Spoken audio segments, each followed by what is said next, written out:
Shalom, shalom. This is Brother Yoel from the Israelite Bible Study Group, and welcome to all the children of Israel. Welcome to another Bible study lesson. And today's lesson is going to be part 2 of our study called The All-Knowingness of the Most High. Like I said, this is part 2. And we're not going to waste a lot of time. We're going to jump right back into it.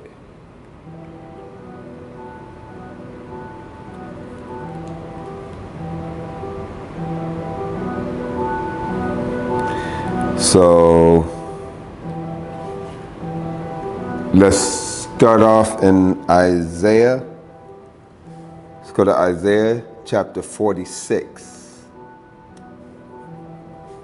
And 1 second here. Let's go to Isaiah chapter 46. And let's pick it up in verse number 8. Remember this, and show yourselves men. Bring it again to mind, O ye transgressors. Isaiah 46 and verse 9. Remember the former things of old. Remember what? Remember the former things of old. Remember the Old Testament is what he's saying. Remember those things that he did before. Okay? Remember the things of old. Remember the Old Testament. He never tell us to remember a New Testament, but remember the Old Testament. He didn't say anything about remembering a New Testament or remembering something new. But he said, remember the things of old. Let me read that once again. Remember the former things of old. For I am God, and there is none else.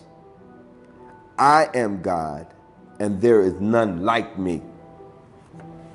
We never saw a Jesus Christ in the Old Testament, which is to say, in the Torah. Every time you go to the Old Testament, and the Christians be trying to tell us that a passage is speaking about Jesus Christ, it never says Jesus Christ. And it never says Yeshua or Yeshaya or any of those different names that refer to Jesus Christ. So how can you say that that thing is referring to Jesus Christ when his name is nowhere there? If it's talking about him, it should have his name there. We have never seen in the Torah Jesus Christ. Okay? We never saw Jesus Christ in the Old Testament, which is to say in the Torah. So why are you, if you are born a black man or a black woman, a brother and a sister who is perhaps a Hebrew Israelite, but you have been, you've been brought up as a Christian, brought up in that Christian religion or in that Christian church, from the time of your youth, why are you still looking to Jesus Christ, who is Christianity's little gay idol God? Why are you still looking to him? After all of this information that you have heard in these 2 videos, why are you still looking to him? Okay? Because you are breaking the Most High's first commandment in Exodus chapter 20, when he said, thou shalt have no other God before me. Why are you doing that? Now, the fact that you are still messing around with Christianity, even after having all of this information, it shows that the Most High has already completely blinded you. He have tricked you, and you are not one of his chosen, because he wouldn't have his chosen walking around following an idol. Okay? You're not one of his chosen. You're not one of his children. That's why you can't see it. Even though you look like one of his children, you're not. Okay? He has tricked you, and you are not part of his chosen. And that's why you can't see what he is showing his chosen people. All of y'all Christians, especially you black Christians, all of y'all are fools. Okay? Especially the black Christians. I ain't talking to your white Christians. I'm talking to the black Christians. You are fools. The Most High never said to look at a New Testament. Let's get Isaiah chapter 46 and verse 9 once again. Remember the former things of old, for I am God. Remember the Old Testament. There ain't no Jesus Christ there at all. Remember the Old Testament. Remember the former things of old, for I am God, and there is none else. I am God, and there is none like me. Isaiah chapter 46 and verse 10. Declaring the end from the beginning, and from ancient times, things that are not yet done, saying, my counsel shall stand, and I will do all my pleasures. Okay? Because the Most High knows all things. He declares the end right from the beginning. The Most High declares all things that are going to happen. In the end, he declares those things from the very beginning, even before those things come to pass. And that's why people look foolish when they say that the Old Testament is done away with, and when they say that all things are new in Jesus. Y'all are fools who believe in that doo-doo paper in Romans chapter 10. Okay? And what do it say there? It says that Jesus Christ is the end of the law for righteousness to all of the dummies who believe in that. That's what it says. So from there, let's go to Psalms chapter 147. Psalms 147. And let's hear of the greatness of the Most High, our God. Because there is nobody higher than him. Okay? He is the Most High. That's why we call him the Most High. There's other names that people use to refer to the Most High, but we call him the Most High because there is none higher than him. There is none greater than him. There is none as wonderful as him. Nothing. Nobody can compare to him. There's nobody with him. There is none else. Okay? He is great, and we're going to read about his greatness. Okay? So let's go to Psalm chapter 147, and let's start off in verse 19. He showeth his word unto Jacob, his statutes and his judgments unto Israel. Unto who? Unto Israel. So he only showed it to the children of Israel, our people. He don't show it to everybody in the world. Let's get that once again. Psalms chapter 147 and verse 19. He showeth his word unto Jacob, his statutes and his judgments unto Israel. Verse 20. He has not dealt so with any nation. Who can hear that? And as for his judgments, they have not known them. Praise ye the Lord. Okay? We don't even know.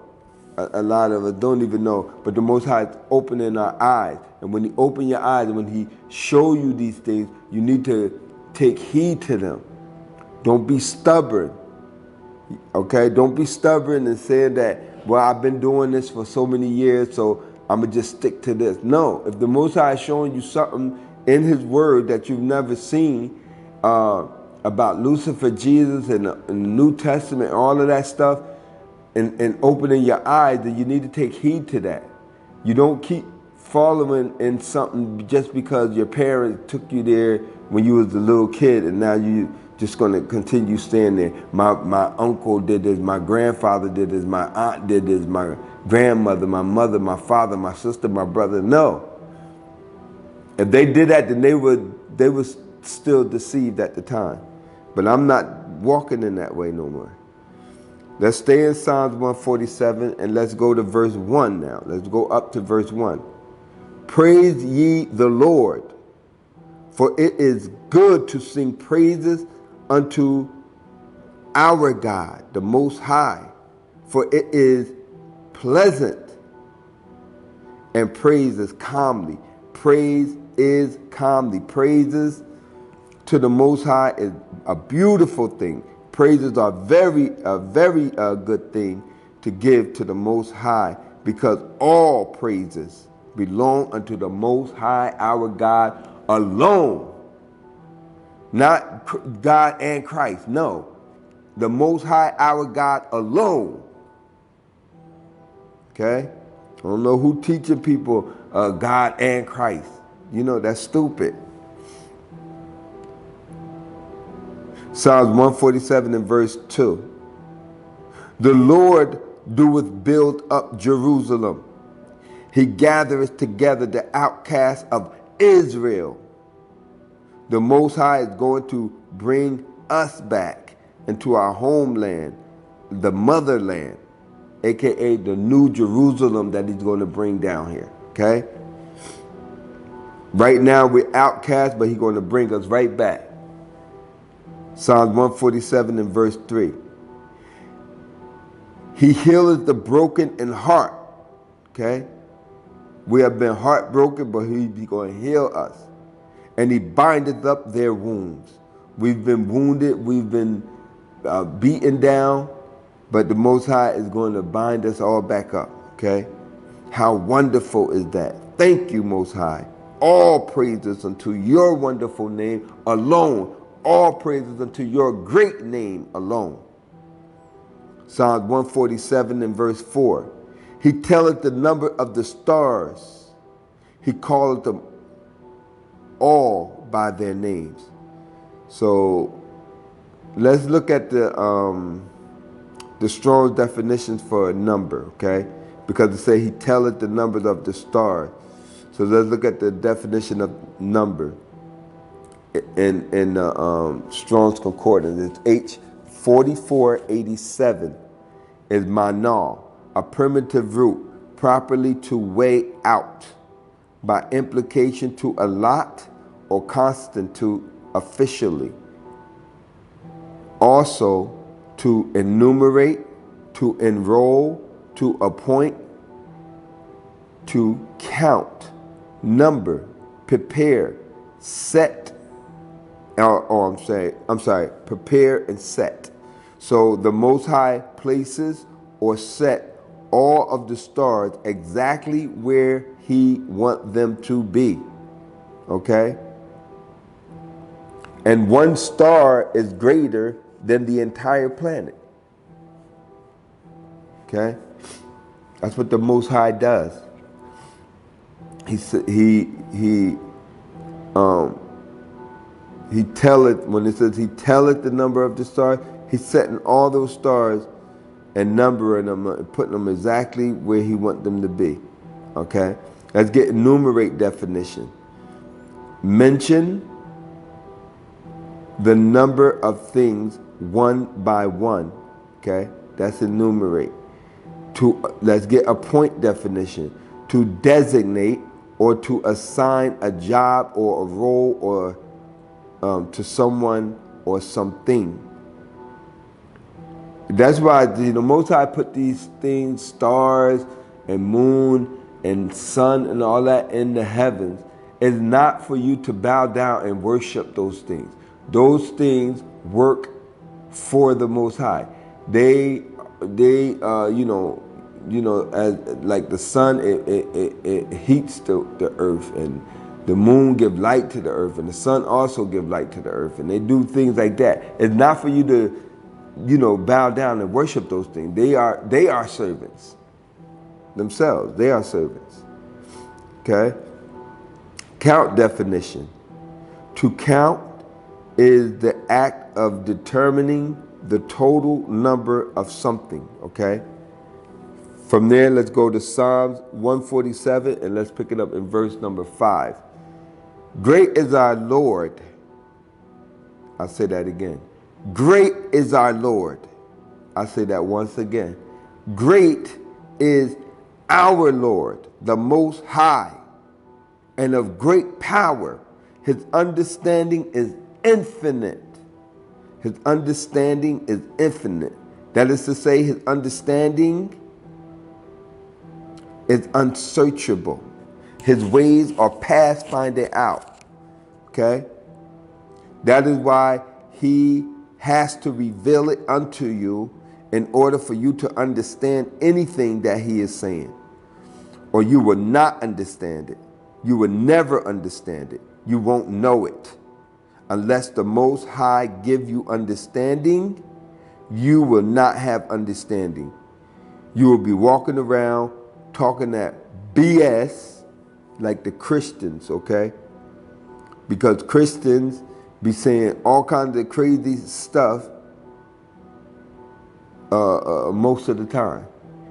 And when one of the Most High's chosen has given, that he has given understanding to, one of them come along and try to speak some truth to a Christian, that Christian will say something like, that is your interpretation, or that's what you getting out of it, but I don't get that out of it. That's your interpretation, but this is what I get out of it. This is my interpretation. They say crazy stuff like that. And then after they say that, then they proceed to say something that goes completely against the Torah and goes completely against anything that the Most High has said out of his mouth. When they talk about that's their understanding. Because the Most High have tricked them. The Most High have deceived them. Okay? But we understand, the true Hebrew Israelite, we know that interpretation belongs to the Most High, our God alone, and to nobody else. Only the Most High. The Most High is all-knowing. He knows all things. His understanding is infinite and stuff like that. Okay? So let's document that interpretations belong unto the Most High alone. And let me get a sip of my tea right quick.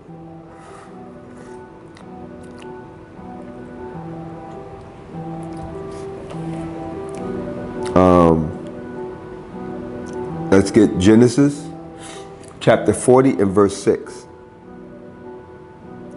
And the Most High came unto them, and this is talking about when Joseph was in Egypt, in the dungeon or in the prison in Egypt, and the baker and the butler both had dreams. But the Most High had already, dealt with Joseph with dreams, okay? So let's pick it up in verse 6. Genesis chapter 40 and verse 6.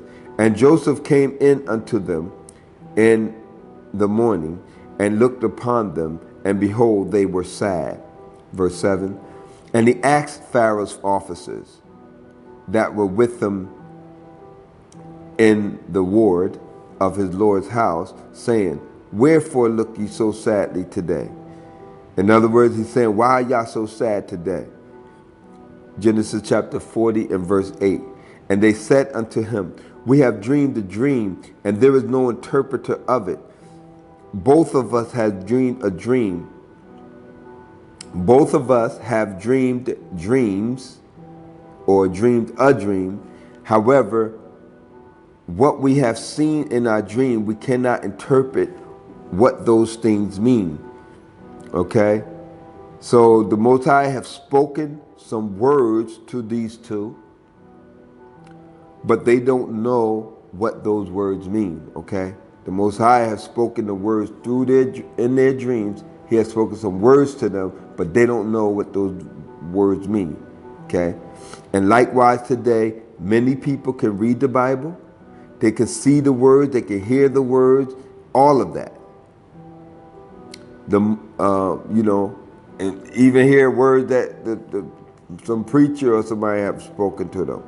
Okay, they can hear the words, see the words, and everything that the Most High has spoken, yet they will still not have any understanding of what they have heard, okay? Because they are not able to interpret those things at all. Why? Because only the Most High knows all things. Interpretations belong unto the Most High God of Israel alone. He is all-knowing. He gives the understanding. He gives the wisdom. He gives the knowledge.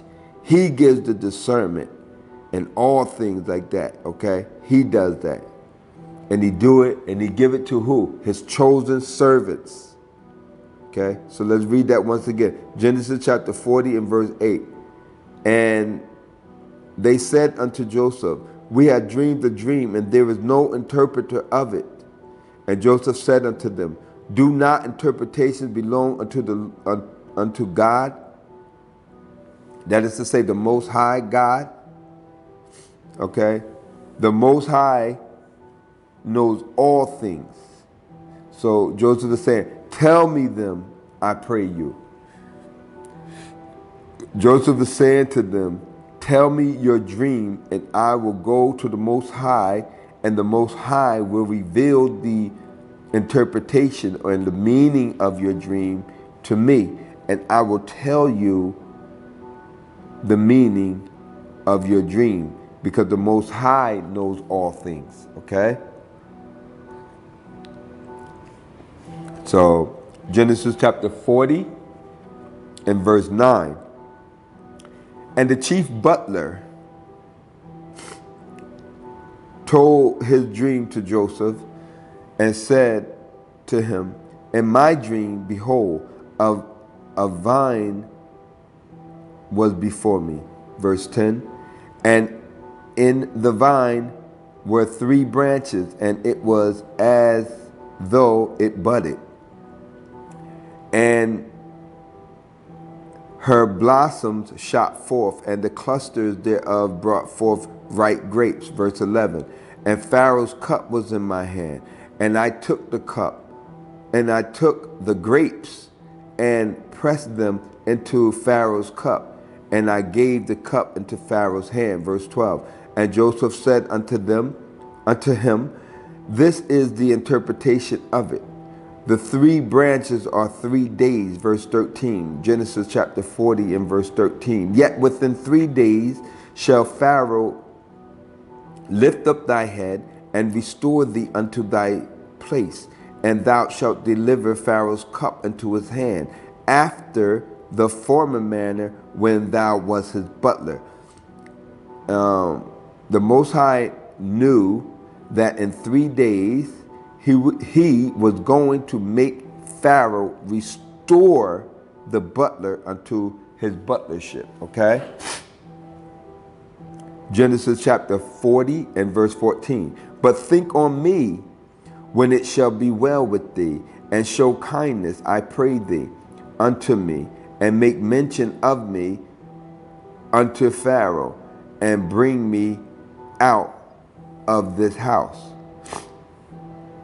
Sorry for sniffling. I have the little sniffies here. Genesis chapter 40 and verse 15. For indeed I was stolen away out of the land of the Hebrews, and here also have I done nothing that they should put me in the dungeon. Genesis chapter 40 and verse 16. When the chief baker saw that the interpretation was that interpretation was good, he said unto Joseph, I also was in my dream, and behold, I had 3 white baskets on my head, Genesis chapter 40 and verse 17. And in the uppermost basket there was of all manner of baked meats for Pharaoh, and the birds did eat them out of the basket upon my head. Verse 18, Genesis 40 and 18. And Joseph answered and said, this is the interpretation thereof. The 3 days are the 3 baskets are 3 days. Verse 19, yet within 3 days shall Pharaoh lift up thy head from off thee, and shall hang thee. Wow. Hang thee on a tree, and the birds shall eat thy flesh from off thee. The Most High knew that in 3 days, because like I said, the Most High knew all things. The Most High knew that in 3 days he was going to kill that baker. Okay? The Most High knew that in 3 days the baker was going to die. And the Most High knew that he was going to cause the birds to feed off of the baker's dead body. Because the Most High knows all things. He is all-knowing. And not only that, but the Most High also causes all things that happen. The Most High causes those things to happen. The Most High causes all things that happen. He causes them to happen. And then he interprets what's going to happen, and then he causes them, he proceeds to cause them to happen. He tells you what's going to happen, but then he causes it to happen. Okay? If you can understand what I'm trying to say here. Isaiah chapter 45 and verse 7. We're going to document that right now. That the Most High do all these things. Like I just said. He tell you what's going to happen, and then he causes it to happen. He kill people. He make people alive. He wound people. He heal people. He do it all. All those things the Most High do. Isaiah chapter 45 and verse 7. I form the light and create darkness. I make peace and create evil. I, the Lord, do all these things. The Most High does all these things. He creates evil. If there is some evil in your life, or if there is some evil going on anywhere and everywhere on this entire planet, the Most High caused that evil to happen. Because the Most High created it. If you have peace in your life, you didn't make that peace. Okay? Because you can't make peace.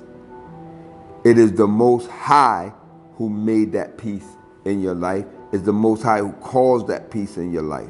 The Most High does all these things. Let's get that again. Isaiah chapter 45 and verse 7. I form the light and create darkness. I make peace and create evil. I, the Lord, do all these things. Okay? Deuteronomy chapter 32 and verse 39. See now that I, even I, am He, and there is no God with me. Listen, Christians, there is no God with me. Okay? There ain't no Jesus Christ with the Most High. So, or any other God with the Most High. Okay? But I'm talking to the Christian today. There ain't no Jesus Christ with the Most High. So, if you believe that Jesus Christ is with the Most High, you are feeding yourself with lies. That ain't nothing but a big fat lie, Christian lie. If you are a Christian and you believe that Jesus Christ is with the Most High, on the Most High's right hand and sitting on the Most High's throne in heaven, alongside the Most High or beside the Most High or with the Most High, you are the biggest fool walking around right now. Okay? Because you just read it where the Most High said, there is no God with him. But you're going to still believe that. Deuteronomy, you just like that that baker and that butler who can hear the words, but you can't have no understanding of it. Deuteronomy chapter 32 and verse 39. See now that I, even I, am he, and there is no God with me. I kill. Nobody else is killing. If anybody is dead or died or whatever, the Most High did the killing. I kill. He didn't say, I kill and Satan kill and Lucifer kill and this one kill and that one kill. No, I kill and I make alive. I wound and I heal. Neither is there any that can deliver out of my hand. Okay? When the Most High kills somebody, Jesus can't come around talking about he raised Lazarus from the dead. That's a lie. Nobody can deliver out of the Most High's hand. The Most High does all of the killing. If anyone dies, the Most High killed them. The Most High does all these things. The Most High does all these things. The Most High does all these things. I'm going to read that again. Isaiah chapter 45 and verse 7. I form the light and create darkness. I make peace and create evil. I, the Lord, do all these things. Okay? All these things.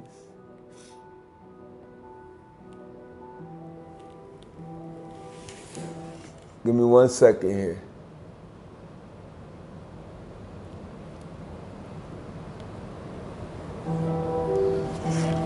Okay? And nobody can say, can stay his hand. Nobody can stop him. Nobody can alter or change anything. Nobody can. Nobody can do nothing about it. The Most High does all these things. Jesus Christ is a liar. The New Testament is a lie. And everyone in the New Testament are following lies. And every Christian who is believing in Jesus Christ, you are following in a lie, okay? Because it is the Most High who does all these things, okay? Let's go to 1 Samuel chapter 2, and let's pick it up in verse 6. The Lord killeth. Who? The Most High, the Lord, he killeth. Who killeth? The Lord killeth. Who killeth? The Lord killeth. Okay? Let's get that again. 1 Samuel chapter 2 and verse 6. The Lord killeth and maketh alive. He bringeth down to the grave and he bringeth up. Verse 7. The Lord maketh poor and maketh rich. He bringeth low and lifteth up. So if you have money, it is the Most High who gave you that money. If you are rich, it is the Most High who made you rich. Okay? It is the Most High who make you rich. It is the Most High who gave you money. If you are, if you are brought low and you are poor, it is the Most High who have brought you low. It is the Most High who have made you poor. You can't make yourself rich. You can't make yourself poor. It is the Most High who does what? All these things. Okay?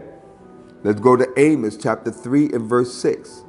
Shall a trumpet be blown in the city, and the people not be afraid? Shall there be evil in a city, and the Lord has not done it? If there is any evil in any city, it is the Most High who is doing that evil. It is the Most High who is causing that evil to happen. not a devil, definitely not a devil, and not Satan. Because a devil, that's why I say definitely not a devil, because the devil is an idol. If you look in the Torah, there is no such thing as a devil. It's just devils. But in the New Testament, the Lion book, it says a devil, one particular devil, and trying to make that to be Satan, and Satan is not that devil. Okay? No, he is not. He is a son he's the son of the Most High who does exactly what the Most High tell him to do. That's what Satan is. But there is no such thing as a devil. It is devils. Okay? Do the study for yourself so you can document what it says. Okay? So not a devil and not Satan. Because like I said, a devil is an idol. A devil is something that is made with man's hands, the hands of man.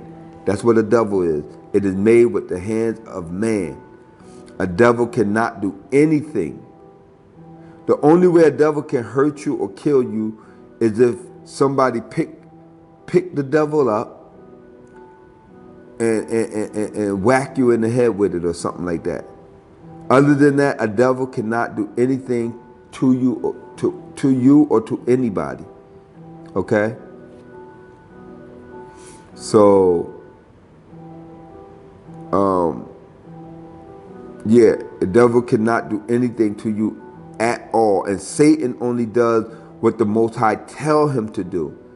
And also, Satan never killed anyone in the Bible. Okay?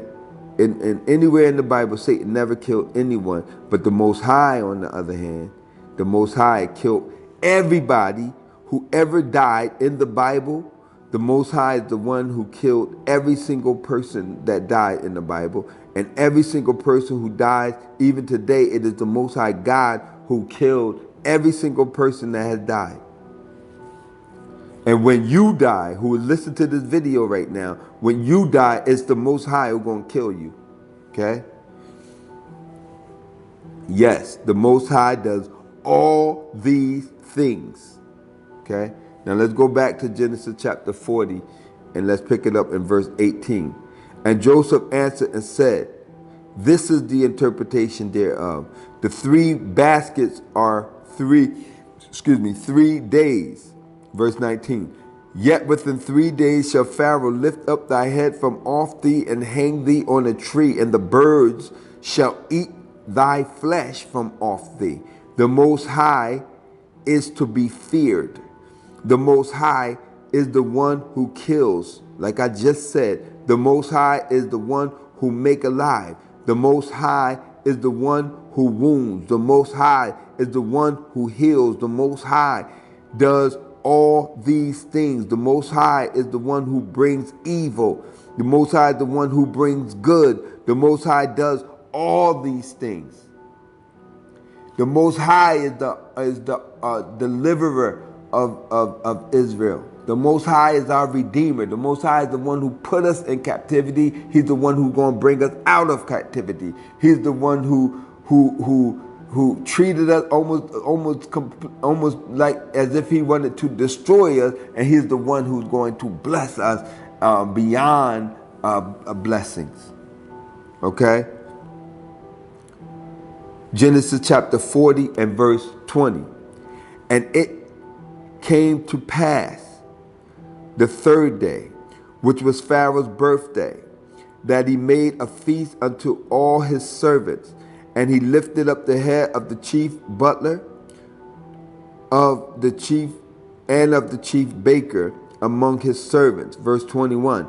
And he restored the chief butler unto his butlership again.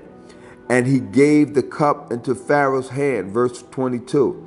Genesis chapter 40 and verse 22. But he hanged the baker. He did what? He hanged the chief baker, as Joseph interpreted to them. So as you can see, the Most High spoke the words unto these 2 men. in their dreams, and they still didn't understand the words that the Most High had spoken to them. The words that the Most High had spoken unto them in their dreams, directly to them in their dreams, they could not interpret the meaning of those words of the Most High that He had spoken to them. Okay, but the Most High gave the understanding of those dreams unto who? To Joseph, his chosen servant. He gave him the understanding of the meaning of those dreams, and Joseph was able to give the understanding, interpret those dreams unto the butler and the baker.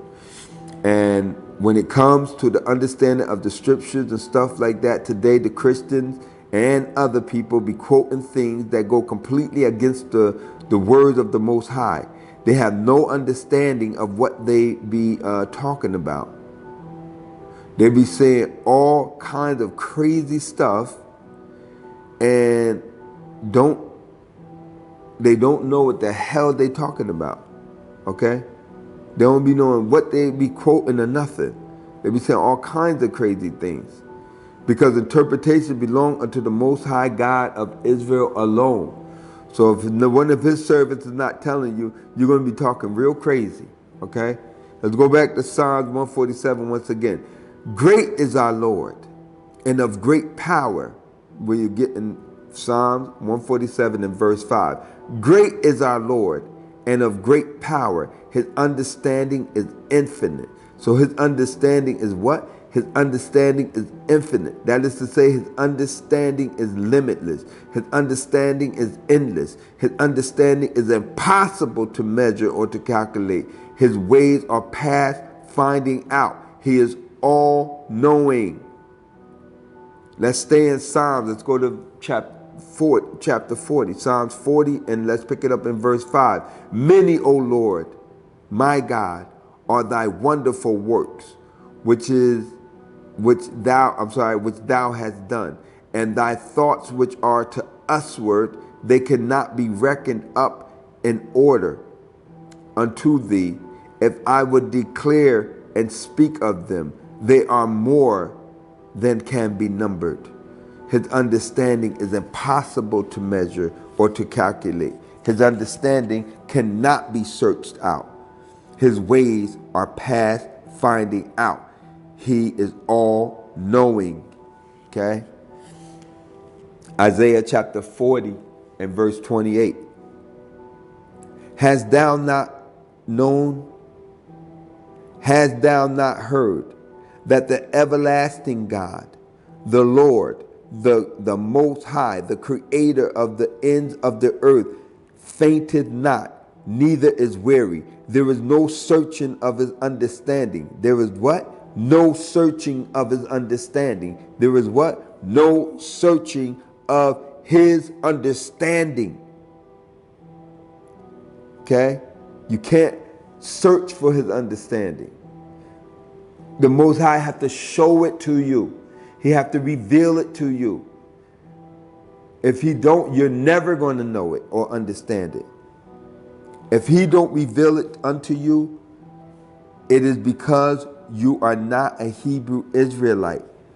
You have nothing to do with Him. So keep serving your little Lucifer Jesus or whatever other God, idol thing that you're serving. Go serve that and leave us alone. Okay? If the Most High don't reveal it to you, you can search as much as you want to search. If He doesn't reveal it unto you, you will never understand it. You will never get it. The Most High has tricked every one of y'all Christians. That's why y'all can't understand simple words that the Most High say. Because the Most High have tricked you and He's going to destroy you. Okay? He's going to destroy you right with the other people that He said that they mean nothing to Him. They're a drop of a bucket and stuff like that. Okay? From there, let's go. Let's go to when Saul, King Saul is chosen to be king of Israel. because you will see the hand of the Most High in all of those things. Because the Most High is all-knowing, and the Most High is in total control of all things. In this part that we're about to read, I want you to understand that Israel, our people, had desired a king like the other nations, and it was an insult to the Most High, because the Most High is our only king, okay? And Israel desired another king like the nations, okay?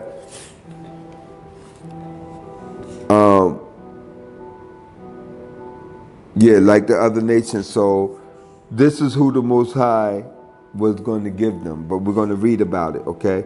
I want you to pay attention to the Most High knowing everything and is in control of everything and causing those things to happen. I want you to see it in this passage of scripture, okay?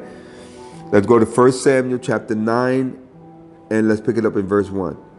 Now there was a man of Benjamin whose name was Kish, and his son, the son of Abiel, the son of Zeror, the son of Becheroth, the son of Aphiah, a Benjamite, a mighty man of power. Verse 2. 1 Samuel chapter 9 and verse 2. And he had a son whose name was Saul, a choice young man and goodly. And there was not among the children of Israel a goodlier person than he. From his shoulders upward, he was higher than any of the people. 1 Samuel chapter 9 and verse 3. And the asses of Kish, Saul's father, were lost. And Kish said unto Saul his father, Take now one of the servants with thee, and arise and go and seek the asses. Now I want you to see, like I said, it was the Most High who caused the asses to be lost, okay?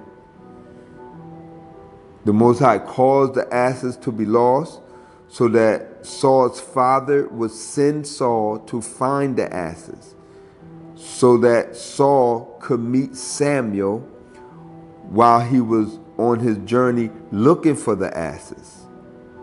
Okay? The Most High does all these things. He's in total control. So while Samuel would be out looking for the asses, he would meet while Saul would be out looking for the asses that the Most High caused to be lost, he will meet Samuel on his journey while looking for those asses, because the Most High was in total control of the entire situation. The Most High manipulated the entire thing. Okay? I want you to see this. 1 Samuel chapter 9 and verse 4. And he passed through Mount Ephraim and passed through the land of Shalisha, but he found them not. Then he passed through the land of Shalim, and there they were not. And he passed through the land of the Benjamites, but they found them not. 1 Samuel chapter 9 and verse 5. And when they were come unto the land of Zoph, Saul said unto his servant that was with him, Come, and let us return, lest my father leave caring for the asses and take thought of for us.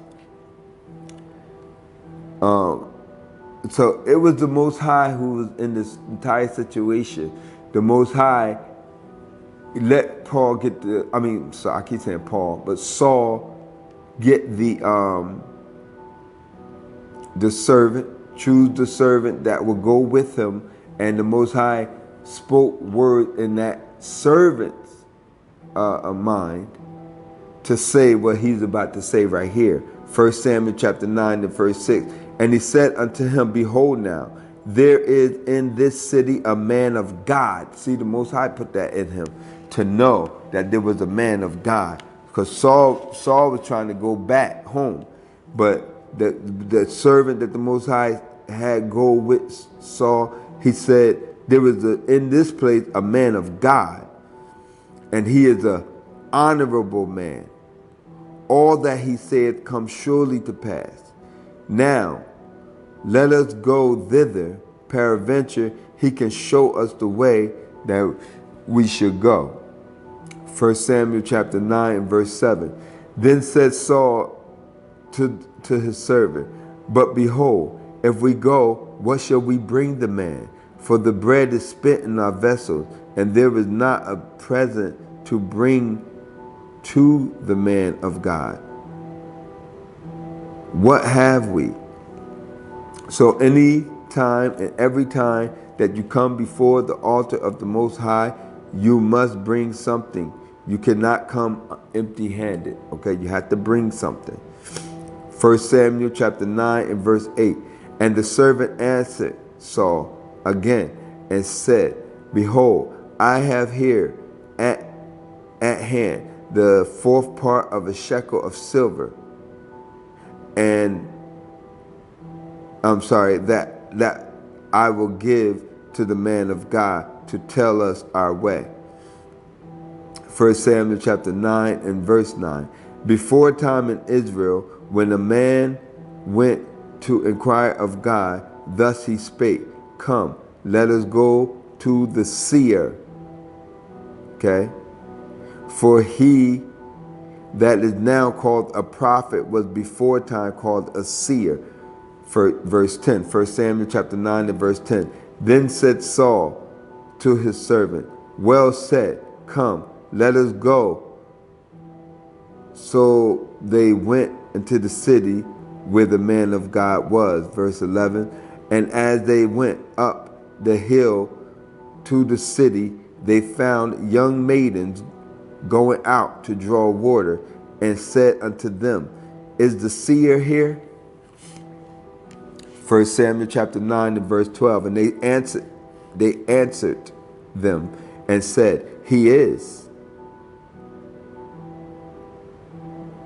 Behold, he is before you.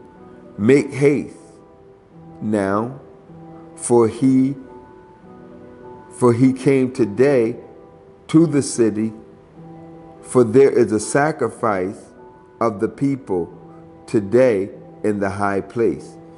1 Samuel chapter 9 and verse 13.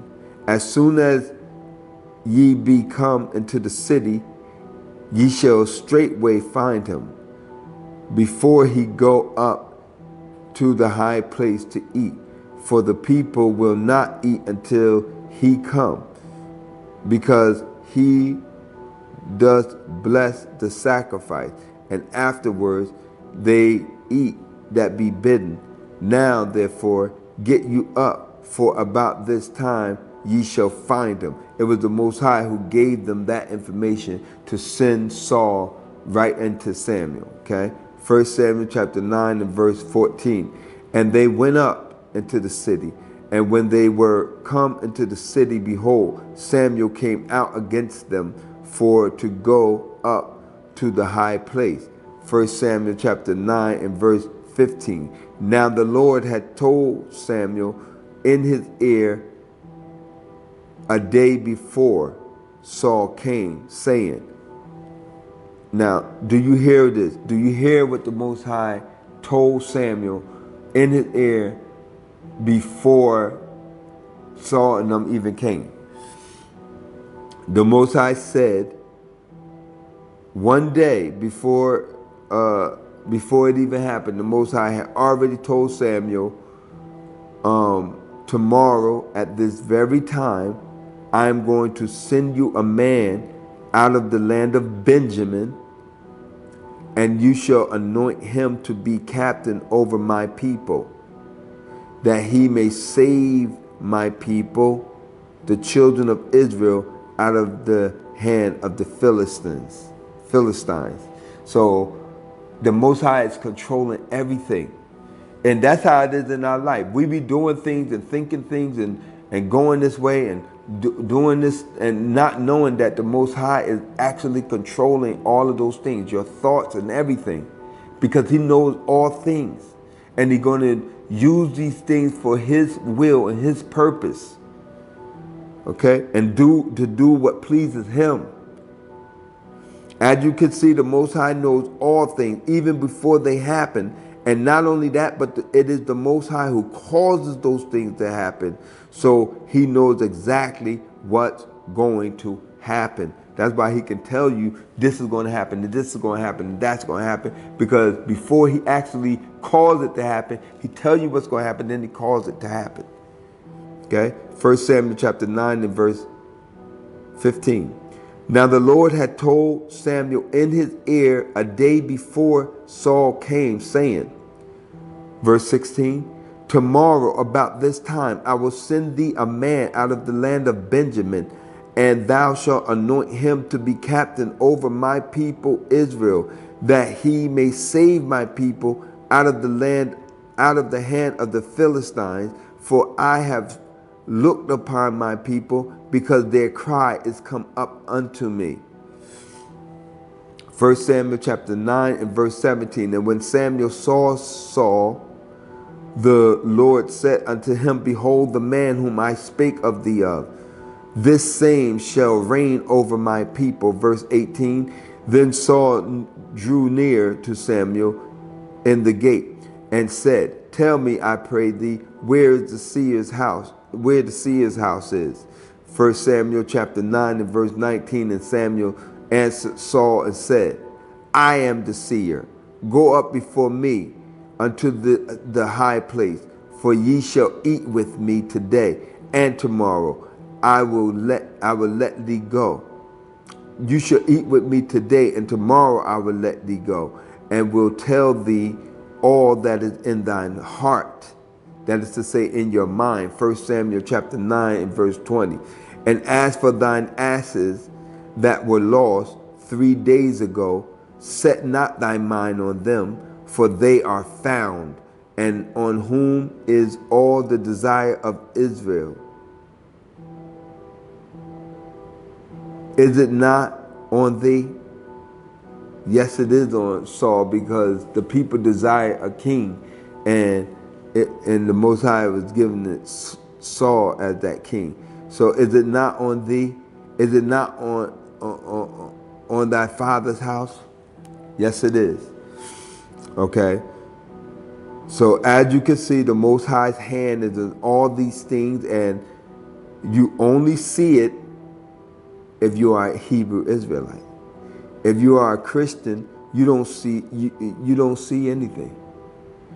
If you are a Christian, you can't see any of this, because your head is so far up Lucifer's butt that you can't see nothing. You can't hear nothing that the Most High is saying, because your head is up Lucifer's butt, Jesus's butt. Okay, so you can't see nothing. Okay, but as a servant of the Most High, as the children of the Most High, the true Hebrew Israelite, you see it very clearly, because the Most High has given you that understanding.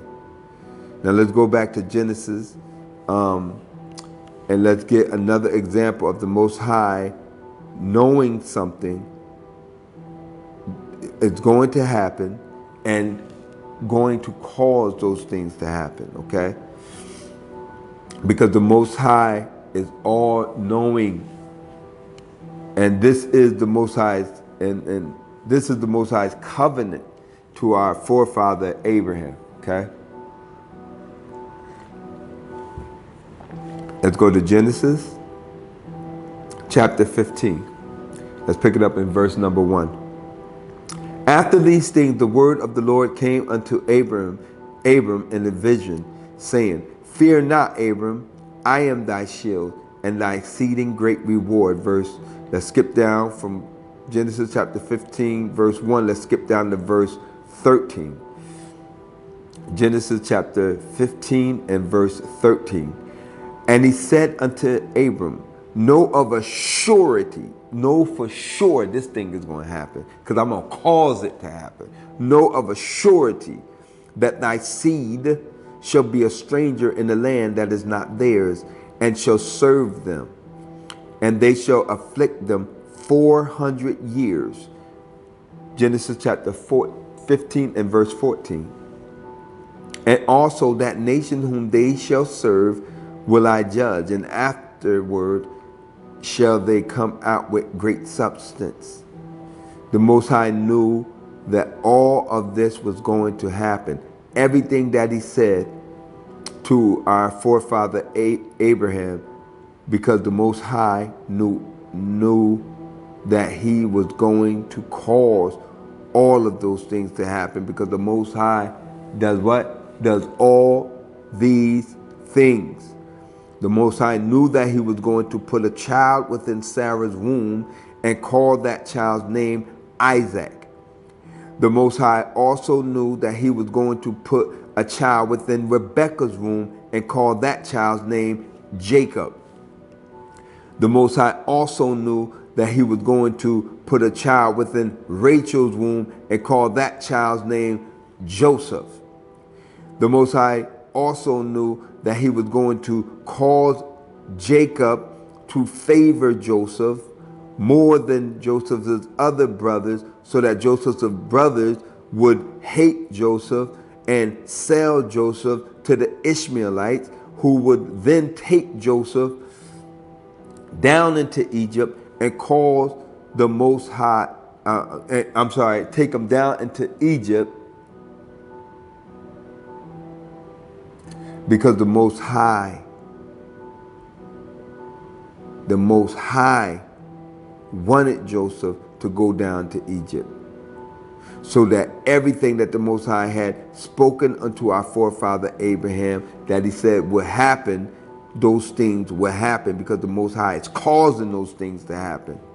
The Most High caused all of that to happen. The Most High declares the end from the very beginning. In other words, the Most High will declare what is going to happen, and then he proceeds to cause those things to happen exactly as he said those things would happen. Okay? That's why people look crazy and stupid when they say that the Old Testament is done away with. You got to be out of your mind. Now let's go back to let's go back to Isaiah chapter 46 once again. I know I read this at the beginning, but I may read this a few more times, okay? Isaiah chapter 46 and verse 9. Remember the former things of old, for I am God, and there is none else. I am God, and there is none like me, declaring the end from the beginning, from ancient times, the things that are not yet done, saying, my counsel shall stand, and I will do all my pleasure. The Most High does the things that pleases him. I will do all my pleasures. He does the things that pleases him. He does the things that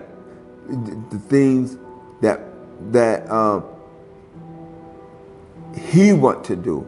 He do his will. He do what his thoughts are, or what's in his mind. He does whatever he want to do, and nobody can do anything about it. Nobody can stop it. Nobody can alter it. Nobody can change it.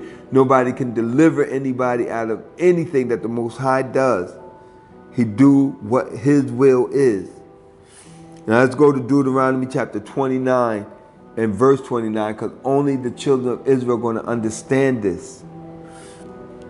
Deuteronomy 29 and 29. The secret things belong unto the Lord our God. Okay?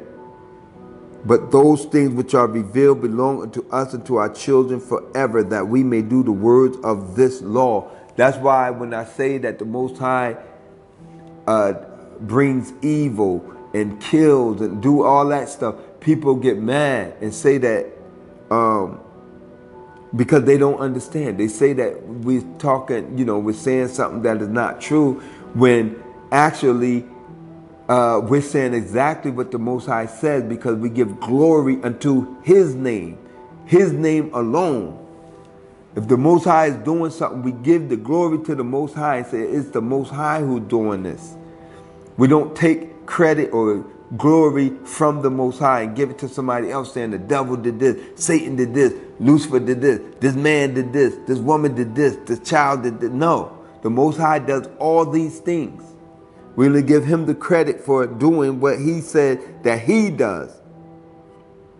The secret things belong unto the Most High, aka the Lord, our God. The secret things like understanding scriptures or interpreting scriptures or interpreting dreams, it all belongs unto the Most High, our God alone. And he revealed his word to his chosen people, the children of Israel, and not to no Christians, and not to no Gentiles, and not to no mixed multitude and all that, but to the children of Israel, the true Hebrew Israelites only. He do not reveal his secret things to the world, but he reveals them to his chosen people only, the children of Israel. And that's why we know and we see the Most High's hand in all these things on this planet Earth. The good things, the bad things, the evil things, the things that you might consider evil and bad, but you don't know why the Most High do what he do. You don't know that. You don't understand that. Okay? The Most High do things that we don't know, we don't understand. Well, why did this baby die? Why did this one get killed? Why? The Most High knows what's going on, and what he does, he is perfect in what he do. All of his works are perfect. So I'm not going to sit here and say, oh, that's a terrible thing that happened to this person, or that's a terrible. No, I don't know why the Most High do it. And whatever his business is, that's his business. I'm going to say all praises to the Most High God, and he knows exactly what he's doing. I'm not going to put my mouth on something and say that it was bad or terrible. No, the Most High does whatever he thinks is right. Now let's get that again. Deuteronomy chapter 29 and verse 29. The secret things belong unto the Lord our God, but those things which are revealed belong unto us and to our children forever, that we may do all the words of this law. So in this Bible study lesson, as you have already said, as I have already said, we are talking about the all-knowingness of the Most High. Okay? We're talking about the all-knowingness of the Most High. He knows everything. He knows all things. Now let's go to Psalm chapter 139. We are showing you that the Most High knows all things. The Most High is causing all things to happen.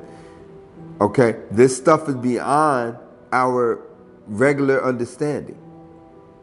So in order for us to understand it, the Most High has to reveal it to us, or we will not understand it within our regular understanding. Okay? The Most High said, his thoughts are not our thoughts, neither are our ways his ways. Okay? He does things different from the way we think is exactly opposite. Okay? Psalms 139 and verse 1. O Lord, thou hast searched me and known me. You have done what? Known me. The Most High knows all things. The Most High knows everything. Psalms 139 and verse 1 once again. O Lord, thou hast searched me and known me. Verse 2. Thou understandest thou knowest my down sitting and my uprising. Thou understandest my thought afar off. Like I said, the Most High knows everything, even the thoughts that are in our minds. So let's go to Jeremiah chapter 32. Jeremiah chapter 32 and verse 19, and we'll come right back to Psalms 139. Okay, great in counsel and mighty in work, for thine eyes are open unto all the ways of the sons of men, to give everyone according to his ways and according to the fruit of his doing. So the Most High knows everybody's ways. And that is how he's able to judge everybody. Okay? The Most High knows all things. He's all-knowing. The all-knowingness of the Most High. Proverbs chapter 15 and verse 3. The eyes of the Lord is in every place, beholding the evil and the good. Okay? That is all-knowing. Okay? His eyes is in every place, and he knows every way of every man, of everybody. Okay? That is all-knowing. The all-knowingness of the Most High. Who can hear this? Proverbs chapter 5 and verse 21. For the ways of man are before the eyes of the Lord, and he pondereth all his goings. The Most High knows all things. Okay? The Most High knows all things. All of our ways are before his eyes. We're going back to Psalms 139 and verse 2 once again. Thou knowest my downsitting and my uprising. Thou understandest my thought afar off. Afar off. So, the Most High knows your thought before you think it. Before you even think the thought, the Most High knows it. The Most High knows our thoughts are far off before we even know them. Okay? He knows our thoughts are far off before we even know our own thought. Because the Most High put the thoughts in our mind before we even think them. Okay? Before you even think a thought, the Most High already knew what that thought was before he put that thought in your mind. Okay? And I'm telling you, his ways are not our ways. Proverbs chapter 16 and verse 1. The preparations of the heart in man and the answer of the tongue is from the Lord. Who can hear that? The preparation of the heart, which is to say the mind, it is from the Most High. The thought that you think in your mind that come, that come into your mind, they come from the Most High. Okay, he direct his spirit. He tell his spirit, and they put the thought in your mind. Okay, the preparations of the heart in man is from the Most High. The preparation, the arrangement, the putting together, the fashioning, the assembly, the composition, the construction, the process of what is thought up in your thinking, it comes from the Most High. It does not come from you, and it does not come from me, but it comes from the Most High, our God alone. He is the one who put the thoughts in your mind before you think it. Proverbs chapter 16 and verse 1. The preparations of the heart in man and the answer of the tongue is from the Lord. So what you think in your mind and what you say out of your mouth, both of those things come from the Most High, and you have nothing to do with it. The Most High causes you to think what you think, and the Most High causes you to do what you do. Okay? You do and say what you say because the Most High is the one who causing you to do it. Proverbs chapter 16 and verse 2. All the ways of man are clean in his own eyes, but the Lord weigheth the spirits. Let's get weigheth definition. It is in the Strong's Concordance H8505. Takan, a primitive root to balance, that is, measure out by weight or dimension, figuratively to arrange, equalize, through the idea of leveling, mentally estimate, test, bear up, direct. So it's the Most High who does that. He'll put the because it says test here, right? He'll put a thought in your mind, and to test you, Because sometimes you could say, this thought is in my mind, but I know that this is something that is wrong, something that goes against what the Most High word says. So you know what? I'm not going to do, even though I'm thinking that, I'm not even going to do that. I don't want to do that. I'm going to pray to the Most High that he would not let me do this. See? To test, to bear up direct. And the Most High will put thoughts in your mind to direct you, like he did with Saul. You see, he put the thought in his mind, looking for the asses and stuff, to lead him right into where he wanted him to go. Because the Most High put the thought in the mind, okay? To be unequal, meet, ponder, tell. He tell you through his spirit what to do and say and all of that.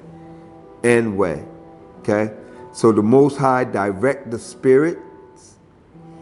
The Most High tell the spirits, the thoughts that are to be put in your mind to control you and to manipulate the entire situation of different things and circumstances of different things for his will and for his purpose and for his pleasure, not for yours and not for mine. So we read this earlier, but like I said, we're going to read this as many times as I need to read this. Okay, let's go to Isaiah chapter 46 and verse 9 once again. Remember the former things of old, for I am God and there is none else. I am God and there is none like me, declaring the end from the beginning and from ancient times the things that are not yet done, saying my counsel shall stand and I will do all my pleasures. Isaiah chapter 46 and verse 11, calling a ravenous bird from the east, the man that executed my judgment from a far country. Yea, I have spoken it, I will also bring it to pass. Can you hear that? Not only do the Most High tell you what's going to happen, but he also brings those things to pass. He causes those things to happen. I have purposed it, and I will also do it. The Most High does all these things. Who can see this? Who can hear this? Who understand what I'm saying here? The Most High is in total control. He is going to do whatever he is pleased to do. He is going to do what pleases him. The Most High is going to do whatever, what his purposes are, okay? What his thoughts are. Not what your thoughts are and what your purpose are, what you will, what you think should be done. But he's going to do his pleasure. Daniel chapter 4 and verse 35. All the inhabitants of the earth are reputed as nothing. You ain't nothing. How you going to tell the Most High what to think and do and purpose or whatever? All the inhabitants of the earth are reputed as nothing. And he doeth according to his will. See? You ain't nothing. The Most High do what his will is. In the army of heaven and among the inhabitants of the earth. And none can stay his hand. You can't stop him. You can't alter. You can't do nothing. None can stay his hand or say unto him, what doest thou? What you doing? Nobody can say that to the Most High. He does whatever he wants to do. And that's why I say when he do what he do, I say out of his business, I just say all praises to the Most High God alone. And he know what he's doing, and he's perfect in all his works and his ways. Nobody can stay his hand. Nobody can stop him. The Most High does whatever he wants to do. And nobody can stop him from doing anything that he is doing. He does whatever he wants to do. Okay, so let's stay in the book of Daniel. Let's go to chapter 2. Daniel chapter 2 and verse 22. He revealeth the deep and secret things. And this that we learn here is a deep and secret thing. He knoweth what is in the darkness, and the light dwelleth with him. Okay, the Most High knows all things. He reveals those things that those things that he revealed. He reveals those things unto his servant, his chosen servants. He revealed them to his people, the children of Israel, and not to any and everybody. Even when the words are written out in plain sight, you will still not understand the meaning of those words. If you if you are not one of his chosen, the Most High will not reveal it to you. He revealed it to his chosen servants. Let's continue. Let's go to Jeremiah chapter 1 and verse 4. Then the word of the Lord came unto me, saying, verse 5, before I formed thee in the belly, I knew thee. Before you did what? Before I formed you in the belly, I knew thee. You did what, Most High? I knew thee. You did what, Most High? I knew thee. Before the Most High ever formed us in our mother's womb, he already knew us. Okay? That's why the Most High can say certain things, like even when, back then when Rebecca in Genesis, when Rebecca was pregnant with our forefather Jacob and with Esau, his twin brother, the Most High already said the elder to serve the younger and all of that stuff. He already knew both of them before they even entered into their mother's womb.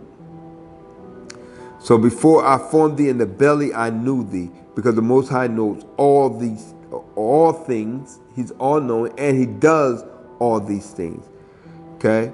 So before he formed them in the belly, he knew thee. But not only that, but the Most High already put the thoughts in the prophet's mind. He knew him, and he already put the thoughts that the prophet would think. The Most High already put them in the prophet's mind, Prophet Jeremiah.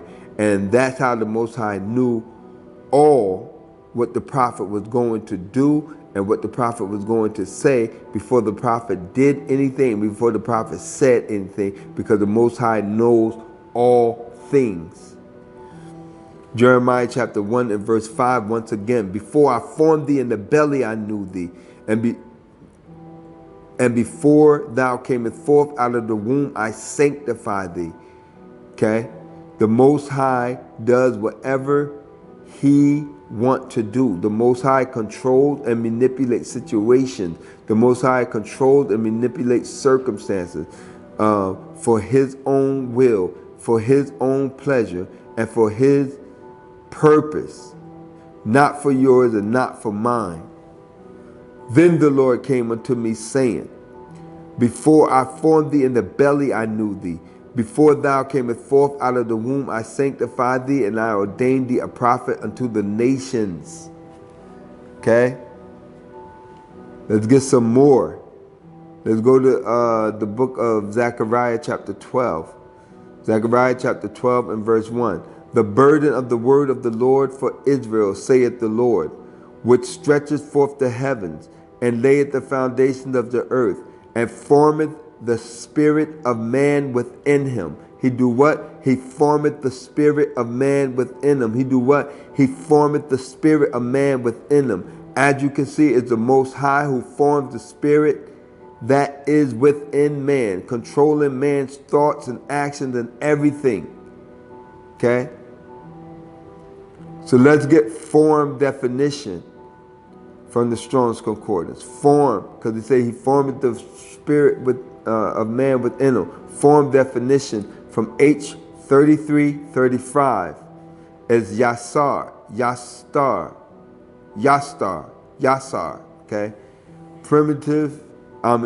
Privately identical with H 3334 through the squeezing into shape. Compare 3331 to mold into form, especially as a potter, figuratively to determine. Okay? To determine. The Most High determine what you're going to say and everything before you even say it, before you even think it. To determine. That is form a resolution, earthen, fashion, form, frame, maker, potter, purpose. Determine definition, control, causing something to occur. Be the deciding factor in that thing. Okay? The Most High is determining it. So let's get another example of the Most High controlling the thoughts and actions of an individual in order to accomplish his will and his purpose, or what he wanted to be done. Let's go to 2 Samuel chapter 24. Again, the anger of the Lord was kindled against Israel, and he moved David. He moved who? David, King David, against them to say, go number the Israel and Judah. 2 Samuel chapter 24 and verse 2. For the king said unto Joab, the captain of the host, which was with him, go through all the tribe of Israel, from Dan even to Beersheba, and number ye the people, that I may know the number of the people. 2 Samuel chapter 24 and verse 3. And Joab said unto the king, now the Lord thy God add unto the people how many soever they be, an hundredfold, and that the eyes of my lord the king may see it. But why do my lord the king delight in this thing? Why are you doing this? 2 Samuel chapter 24 and verse 4. Notwithstanding, the king's word prevailed against Joab and against the captains of the host. And Joab and the captains of the host went out from the presence of the king to number the people of Israel. 2 Samuel 24 and 5. And they passed over Jordan and pitched in Aurora on the right side of the city that lieth in the midst of the river of Gad, and toward Jazer. 2 Samuel chapter 24 and verse 6. Then they came unto Gilead and to the land of, I can't really pronounce that, Tahachi, and they came to Danjayan, and about Zidon. 2 Samuel 24 and verse 7. And came to the stronghold of Tyre, and to all the cities of the Hivites and of the Canaanites, and they went out to the south of Judah, even to Beersheba. 2 Samuel 24 and verse 8. So when they had gone through all the land, they came to Jerusalem, and at the end of 9 months and 20 days. 2 Samuel 24 and verse 9. And Joab gave up the sum of the number of the people unto the king, and there were in Israel 800,000 valiant men that drew the sword, and the men of Judah were 500,000. The Lord judgment on David's sin. Now we're going to read, as we continue, we're going to read when the Most High judged the sin that he caused David to commit. Yeah, the Most High caused David to commit it. He put the thought in David's mind to make him number the children of Israel. It was because the Most High was angry with the children of Israel. So he caused David to number them. He caused David to sin and to number the children of Israel. 2 Samuel chapter 24 and verse 10.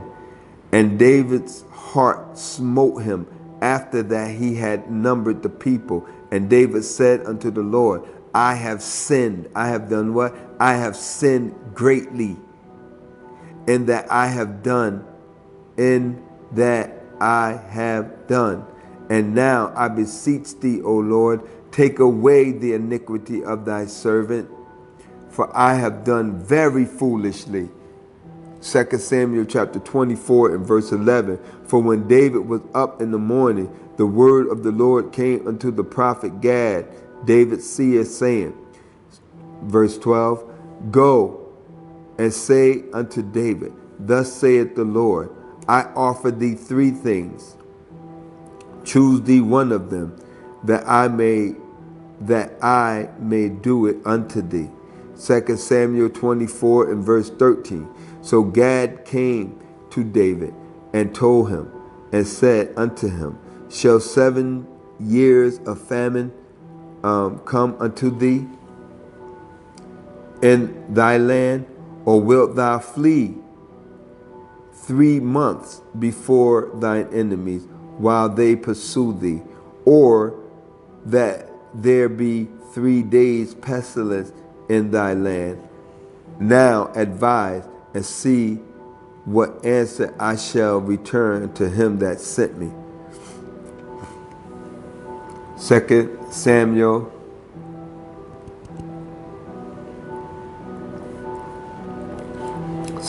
chapter 24 and verse 14. And David said unto Gad, I am in a great strait. Let us fall now unto the hand of the Lord, for his mercies are great, and let me not fall into the hand of man. This was the awesome answer. He said, I'm not banking on anything else. I'm going to fall into the hands of the Most High, and upon his mercies. That is what I'm going to do. So as you can see, the Most High controlled King David's thoughts and made him number Israel. And it was a sin, because you are supposed to make an atonement offering for everyone who is numbered. And you can find that in Exodus chapter 30 and verse 11 through 16. Okay, so let's go there real quick. Exodus chapter 30 and verse 11. And the Lord spake unto Moses, saying, verse 12, When thou taketh a sum of the children of Israel after their number, then shall they give every man a ransom for his soul unto the Lord. And when thou numbereth them, for his soul unto the Lord, when thou numbereth them, that there be no plague. Do you hear that? That there be no plague among them when thou numbereth them. Because in this case with David, you're going to see there was a great plague after this numbering. Okay. Exodus chapter 30 and verse 13. This they shall give every one that passeth among them that are numbered half a shekel after the shekel of the sanctuary. A shekel is 20 gerahs, and half a shekel shall be the offering of the Lord. Exodus chapter 30 and verse 14. Everyone that passeth among them that are numbered from 20 years old above shall give an offering unto the Lord. Verse 15. The rich shall not give more than the poor. The rich shall not give more, and the poor shall not give less than half a shekel when they give an offering unto the Lord to make an atonement for your souls. Exodus 30 and verse 16. And thou shalt take the atonement money of the children of Israel, and shall appoint it for the service of the tabernacle of the congregation, that it may be a memorial unto the children of Israel before the Lord, to make an atonement for your souls. Now, you can see why there was a huge plague, and many of the Hebrew Israelites died. Let's go back to 2 Samuel chapter 24 and verse 15. So the Lord sent a pestilence. He did what? He sent a pestilence. He did what? He sent a pestilence upon the children, upon Israel from the morning even unto the time appointed. And there died of the people. So the Most High sent a plague. There died amongst the people from Dan unto Beersheba 70,000 men. Who can hear that? 70,000 Hebrew Israelites. 2 Samuel chapter 24 and verse 16. And when the angel stretched out his hand upon Jerusalem to destroy it, the Lord repented him of the evil and said to the angel that destroyed the people, it is enough. Stay now thy hand. The Most High said, okay, that's enough. That's enough. That is enough. Then killed 70,000 people. So from there, let's get another example of the Most High controlling the thoughts and the actions of an individual in order to accomplish his will and his purposes. Let's go back to Exodus, but we're going to go to chapter 4 now. Exodus chapter 4 and verse 21. And the Lord said unto Moses, when thou goest to return unto Egypt, see that thou do all these wonders before Pharaoh, which I have put in thine hand. But I will harden his heart. I will do what? I will harden his heart. I will do what? I will harden his heart, that he may not let you go. Go tell him to let you go, but I'm going to harden his heart. I'm going to put thoughts in his mind that make him not let you go. So the Most High put the spirit on Pharaoh.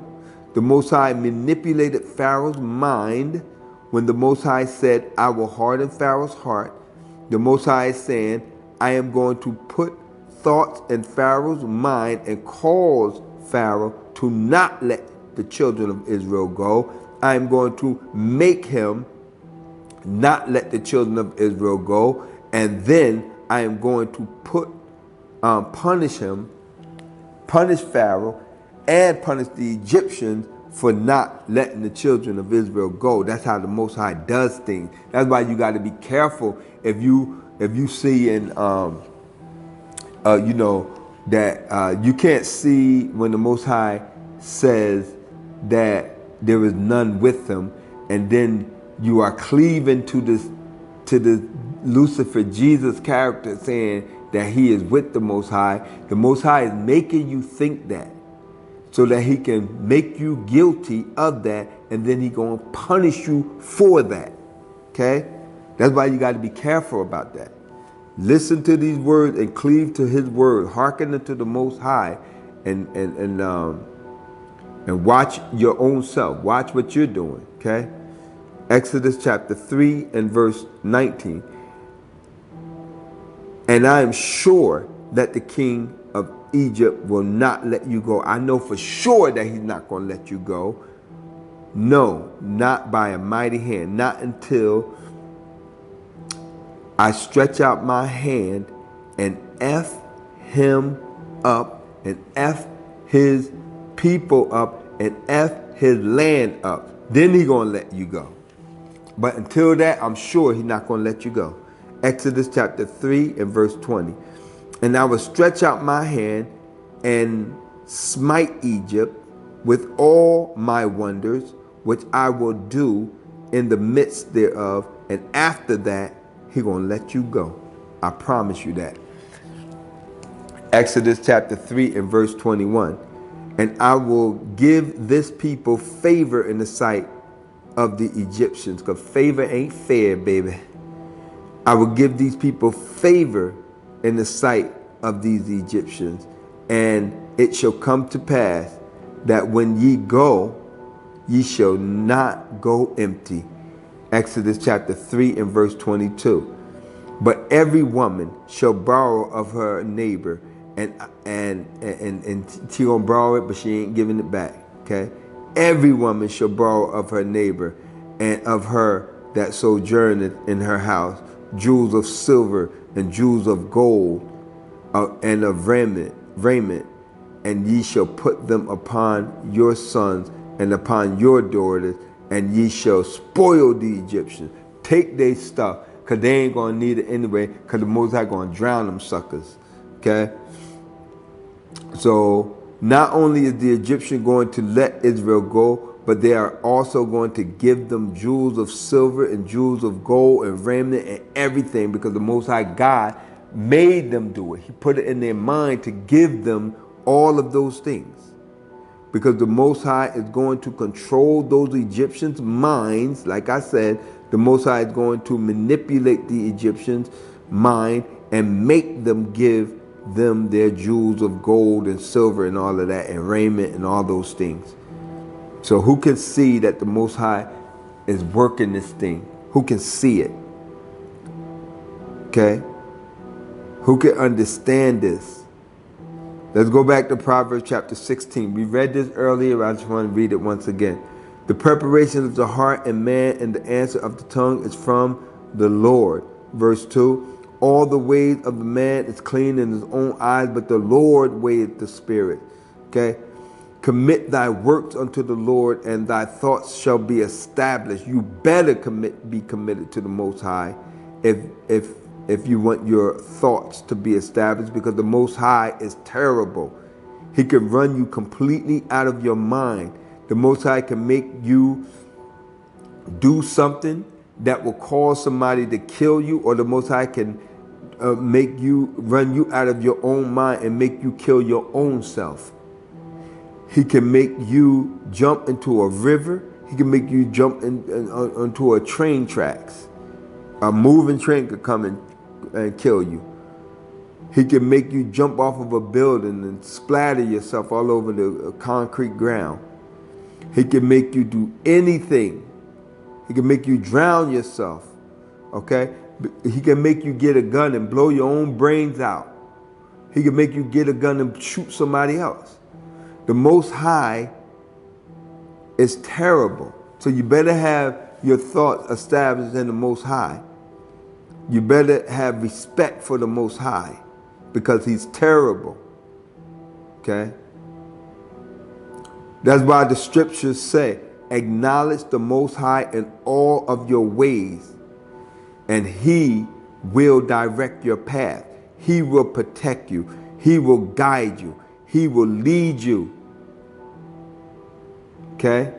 But if you neglect the Most High, if you turn away from the Most High, anything can happen to you. He can lead you down a path that you have no return. Okay? Proverbs chapter 21 and verse 1. The king's heart, that is to say, the king's mind, the king's heart is in the hand of the Lord. And as the rivers of water, he turneth it whithersoever he will.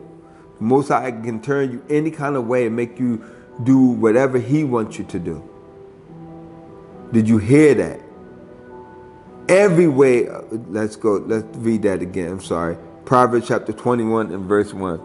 The king's heart is in the hand of the Lord. And as the river of water, he turneth it whatsoever he will. Verse 2. Every way of a man is right in his own eyes, but the Lord pondereth his heart. The heart is the mind. Let's get pondereth definition in the Strong's Concordance. Takan, a primitive root to balance, that is to measure out by weight or dimension, figuratively to arrange, to equalize, through the idea of leveling, mentally estimate, test, bear up, direct. We read this earlier. Equal, meet, ponder, tell, and weigh. Okay? Proverbs chapter 21 and verse 2. Every way of a man is right in his own eyes, but the Lord pondereth. The Most High is controlling the heart, the mind. So what is this saying? It is the Most High who is controlling the thoughts. It is the Most High who is controlling the mind, turning it whatever way he wants it to be. Okay? Isaiah chapter 55 and verse 8. For my thoughts are not your thoughts. My thoughts are not your thoughts, neither are your ways my ways, saith the Lord. Verse 9, for as the heavens are higher than the earth, so are my ways higher than your ways, and my thoughts than your thoughts. Verse 10, for as the rain cometh down, and the snow from heaven, and returneth not thither, but watereth the earth, and maketh it bring forth and bud, that it may give seed to the sower and bread to the eater. Verse 11, so shall my word be that goeth forth out of my mouth. It shall not return unto me void, but it shall accomplish that which I please, and it shall prosper in the thing whereof I sent it. Who can hear that? Let's go back to Proverbs. Let's pick it up in chapter 19 and verse 21. There are many devices in a man's heart. Nevertheless, the counsel of the Lord, that shall stand. That's the only thing that's going to stand. Okay?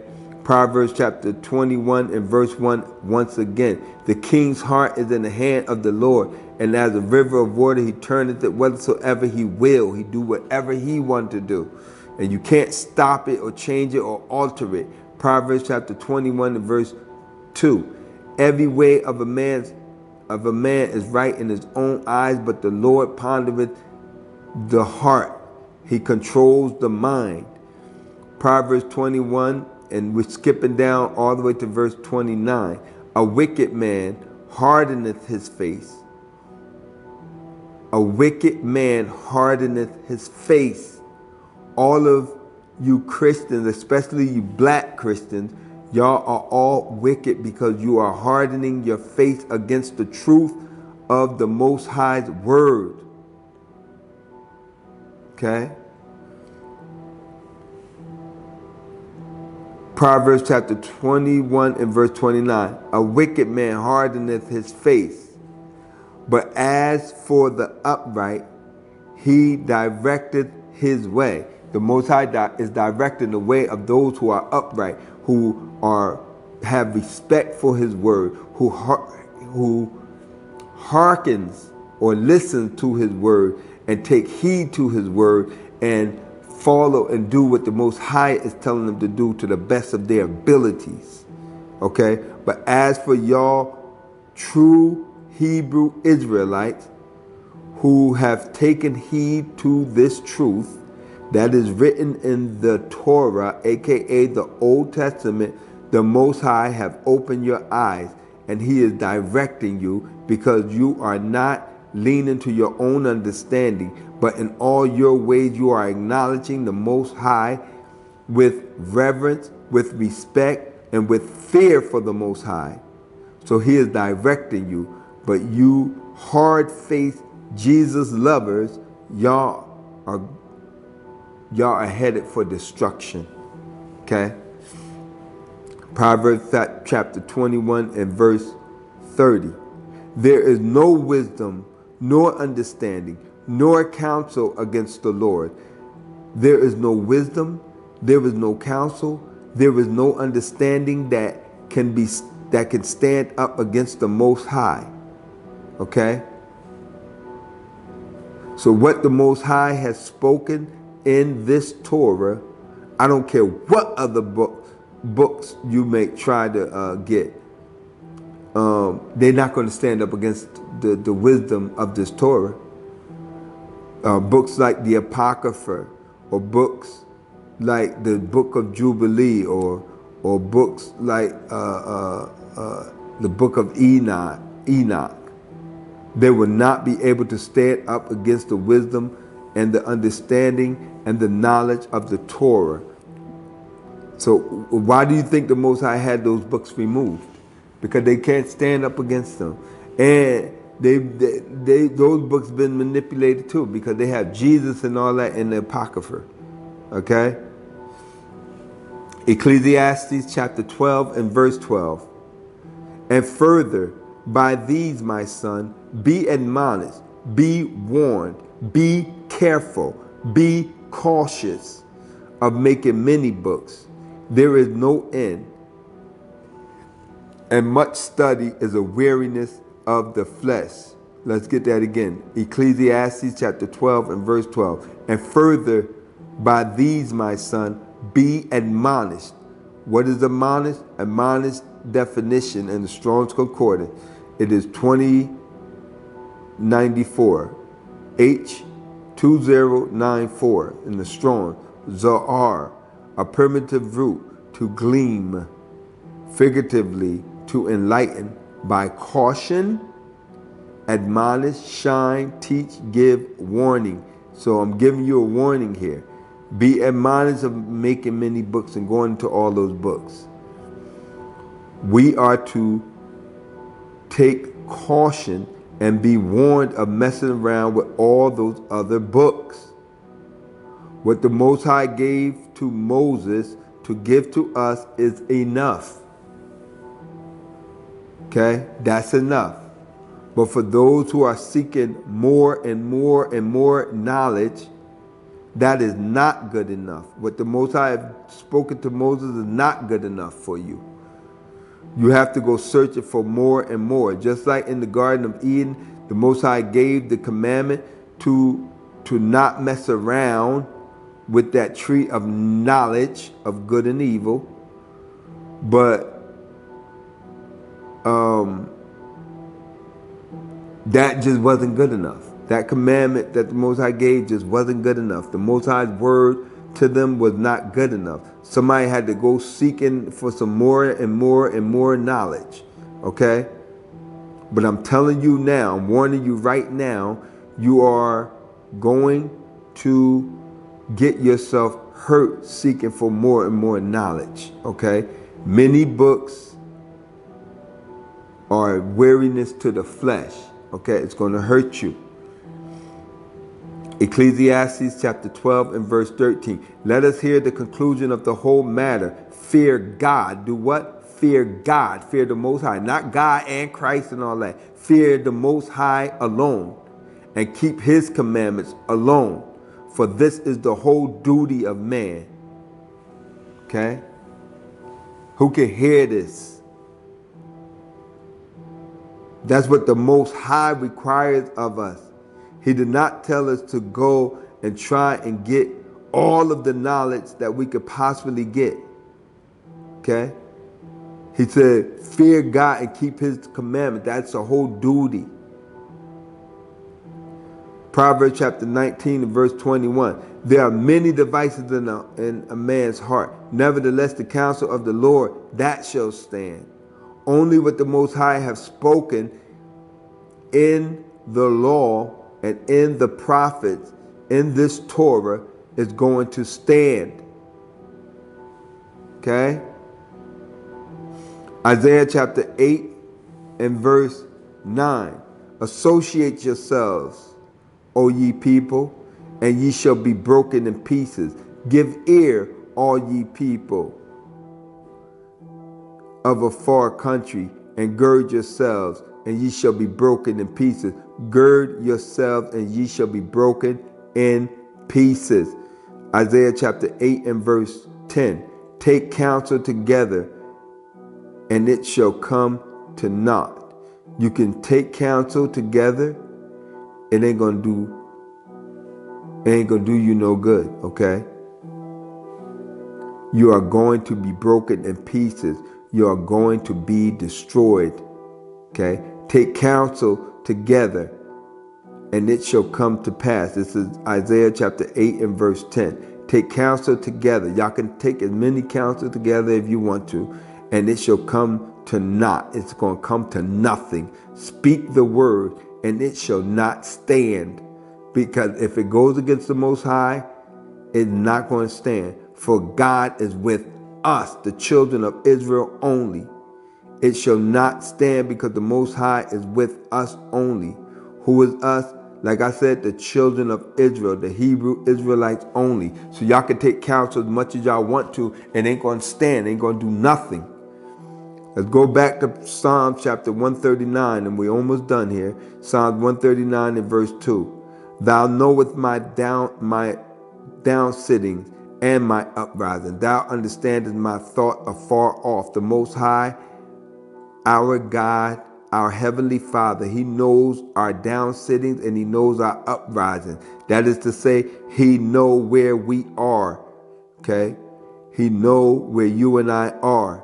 And I'm not just speaking about our geographical location, where we live, but what we are, what I mean is that the Most High knows where we are mentally, physically, spiritually, emotionally, and in any other kind of way that you can think of. He knows where you and I are in all our ways. All of our ways are before Him. He knows our down sitting and He knows our uprising. Psalm chapter 139 and verse 3. Thou compassest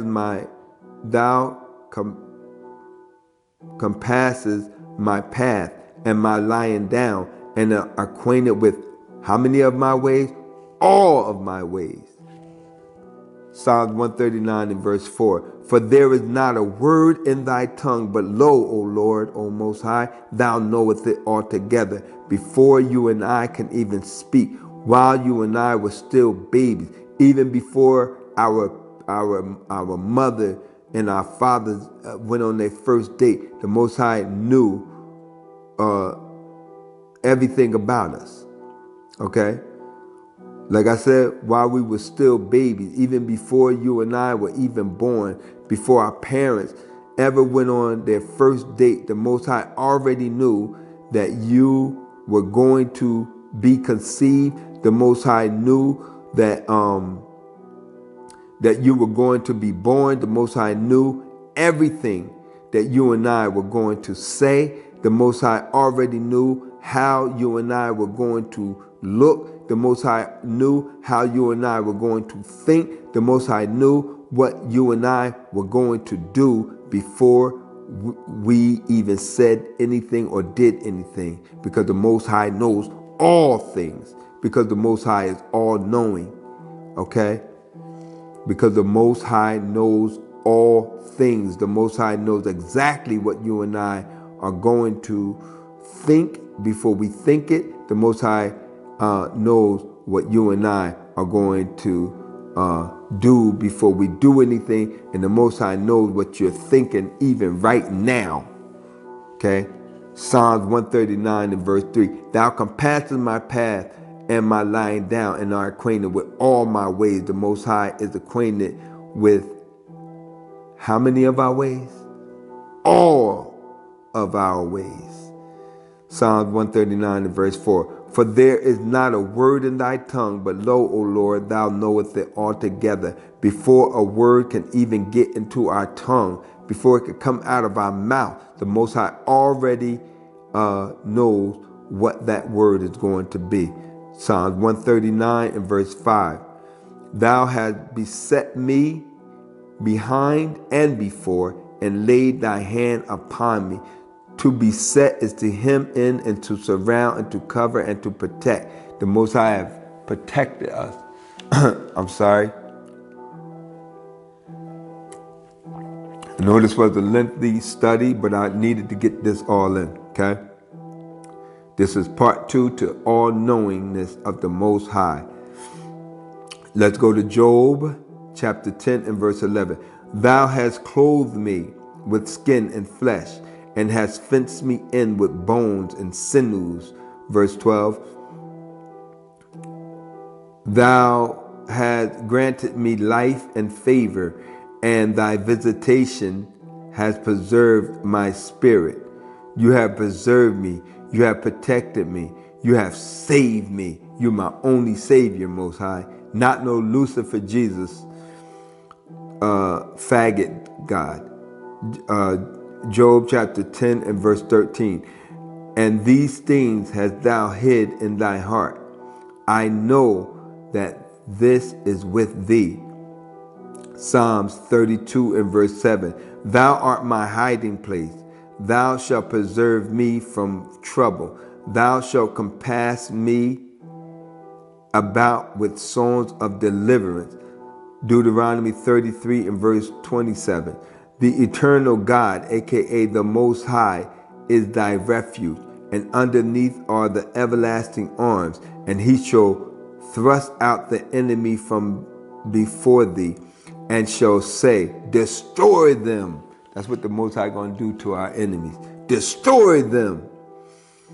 Let's go back to Psalms 139 and verse 6. And we're almost done for real this time. Okay? Got a few more to go. Such knowledge is too wonderful for me. It is high. I cannot attain unto it.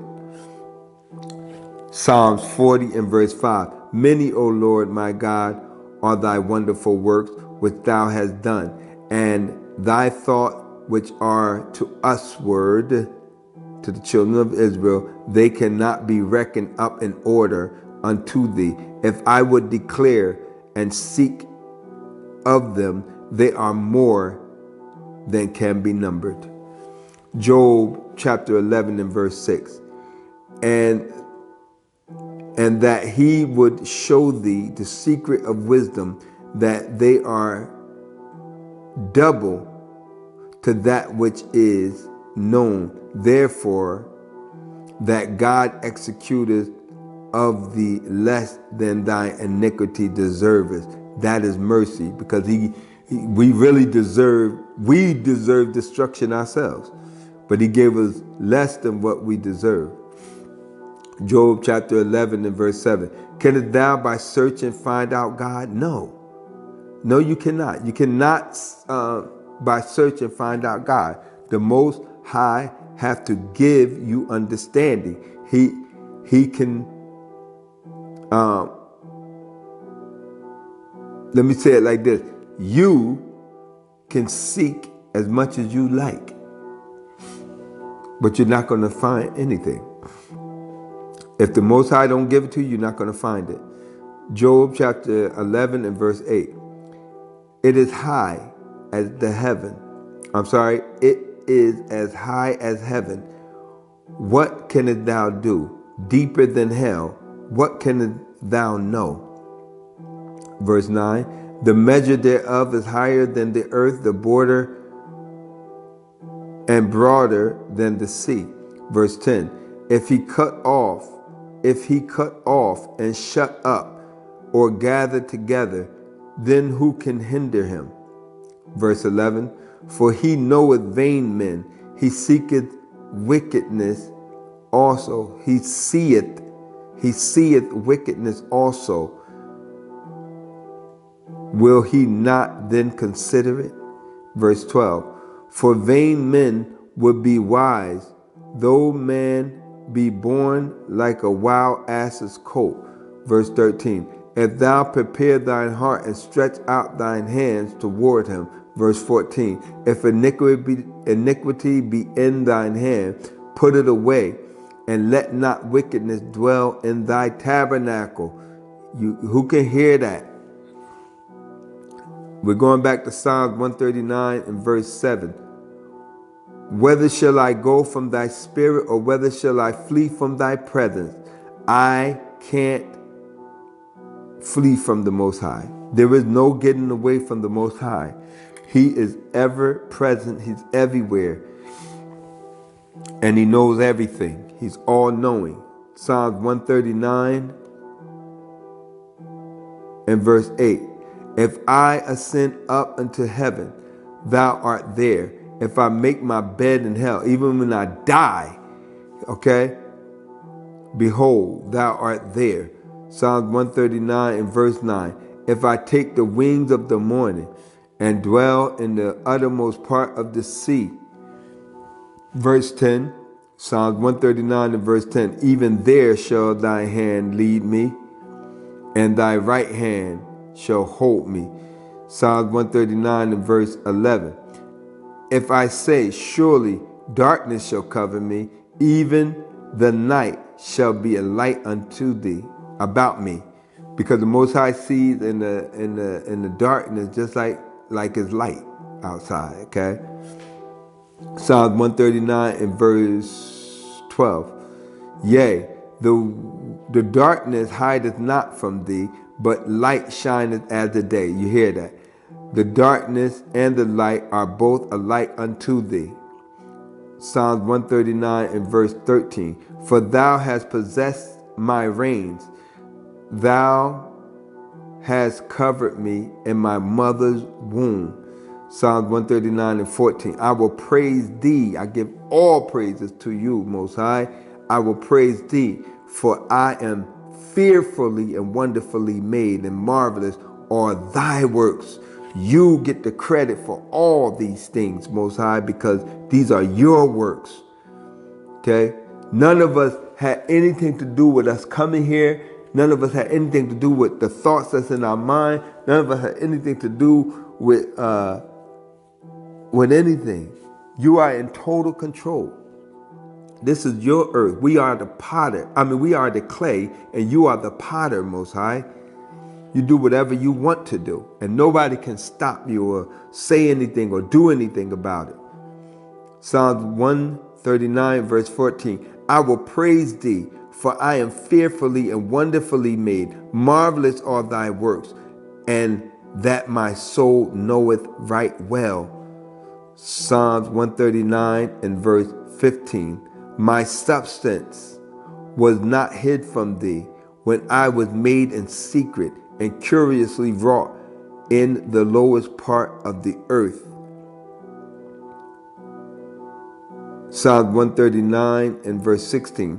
Thy eyes did hide my substance, yet being unperfect, and in thy book all my members were written, which in continuance were fashioned, when as yet there was none of them.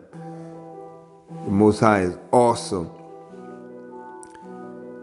Psalms 139 and verse 17. How precious also are thy thoughts unto me, O God, O Most High. How precious are your thoughts towards your people. How great is the sum of them. And we're going to get one more verse. And I just want to thank every one of you who hung in here with me. I know this was a lengthy study, but I'm hoping that it is a blessing to you as well. Psalms 139 and verse 18. If I should count them, they are more in number than the sand. When I awake, I am still with thee, the all-knowing, powerful, great, awesome, Most High. And with that, I'm going to say to my people, the children of Israel who are spread throughout the four corners of the earth, who are clinging to the Torah and to the truth, I'm going to say, Shalom.